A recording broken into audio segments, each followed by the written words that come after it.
Top quality और consistent performance के लिए सिर्फ सिल्वर पंप नाम याद रखना।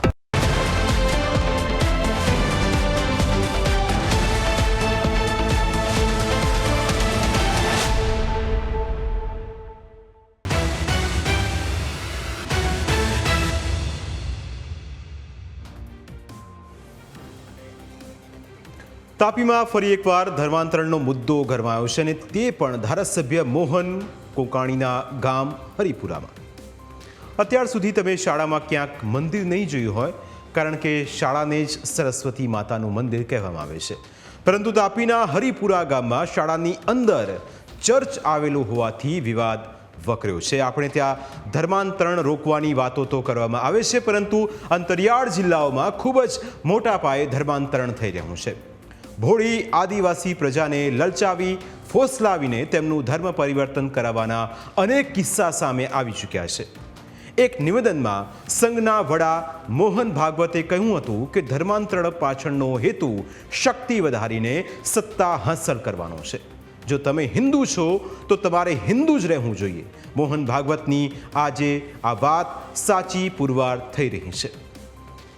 તાપીમાં ધર્માંતરણ એ હદે વધી ગયું છે કે આજે ત્યાંના ધારાસભ્ય પણ ખ્રિસ્તી છે.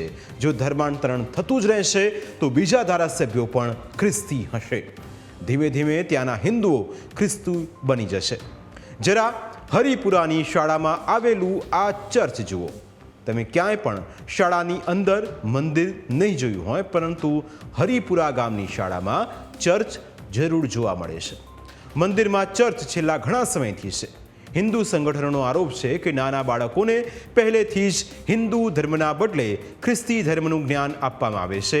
અહીં પ્રાર્થનાથી લઈને બધા જ કાર્યો ખ્રિસ્તી ધર્મ આધારિત કરવામાં આવે છે, અને એટલે જ અહીં હિન્દુઓની વસ્તી કરતા પર ખતરો તોડાતો હોવાનો હિન્દુ સંગઠનોનો દાવો છે. ઘટનાને લઈ શિક્ષણ વિભાગના ઉચ્ચ અધિકારીઓ અને પોલીસ વિભાગના અધિકારીઓએ તપાસ શરૂ કરી છે. સત્ય શું છે એ તપાસમાં સામે આવશે, પરંતુ સવાલ એ ઉઠી રહ્યો છે કે શું શાળાની અંદર બાળકોનું બ્રેઇન વોશ કરવામાં આવી રહ્યું છે? શાળાની અંદર ચર્ચ રાખવાનો મતલબ શું છે? શું શાળાની પ્રાર્થનાઓ બદલવામાં આવી રહી છે? તાપી જિલ્લાની કેટલી શાળાઓમાં ચર્ચ આવેલા છે? શું ખ્રિસ્તી મિશનરીઓ ચર્ચ બનાવવા કોઈ લાલચ આપે છે? આ પણ એક સૌથી મોટો સવાલ છે. હિન્દુ સંગઠનોનું કહેવું છે કે તાપીની ઘણી સ્કૂલોમાં આજે આ જ પ્રકારની સ્થિતિ છે.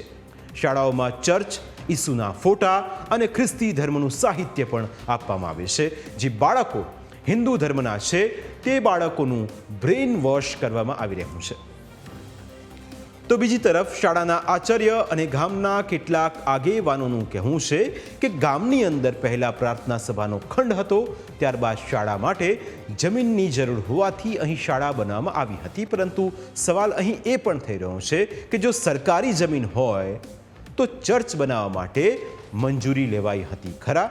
અને જો શાળા બનાવવામાં આવી છે તો પ્રાર્થના સભાનો સમાવેશ શાળામાં કેમ કરાયો?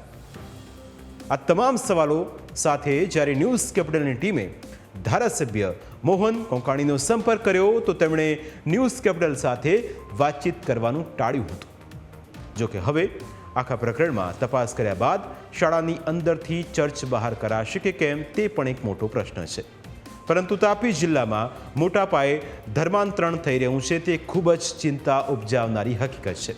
અગાઉ પણ અમે આ મુદ્દે વિશેષ રજૂઆત દ્વારા આખું પ્રકરણ ઉજાગર કર્યું હતું. ફરી એકવાર આ મુદ્દો તાપીમાં ટોક ઓફ ધ ટાઉન બન્યો છે. હિન્દુ સંગઠનોએ શાળામાં ચર્ચનો સખત વિરોધ કર્યો છે અને સરકાર સમક્ષ કડક કાર્યવાહીની માંગ કરી છે. કારણ કે પહેલાં એવું સામે આવ્યું કે શાળાની અંદર જ જે શિક્ષકો છે એ જ ધર્માંતરણના પાઠ ભણાવે છે. પછી એવું આવ્યું કે લોકોને લોભામણી લાલચ આપીને ધર્માંતરણનો ખેસ પહેરાવવામાં આવે છે. પછી એવું આવ્યું કે જે લોકો ગરીબ છે તેમને એવા સપના બતાવવામાં આવે છે અને પછી તેમનું ધર્માંતરણ કરવામાં આવે છે. દક્ષિણ ગુજરાતની અંદર ખાસ કરીને અને મધ્ય ગુજરાતના કેટલાક વિસ્તારોમાં આ સ્થિતિ વિકટ બનતી જઈ રહી છે.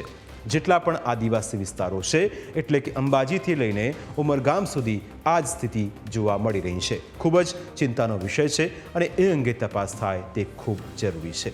પ્રાઇમ 9માં સમય થયો છે બ્રેકનો. બ્રેક બાદ વાત કરીશું એક એવા મુદ્દાની જે મુદ્દો પણ સમાજ માટે વારસાના જતન માટે ખૂબ મહત્વનો છે.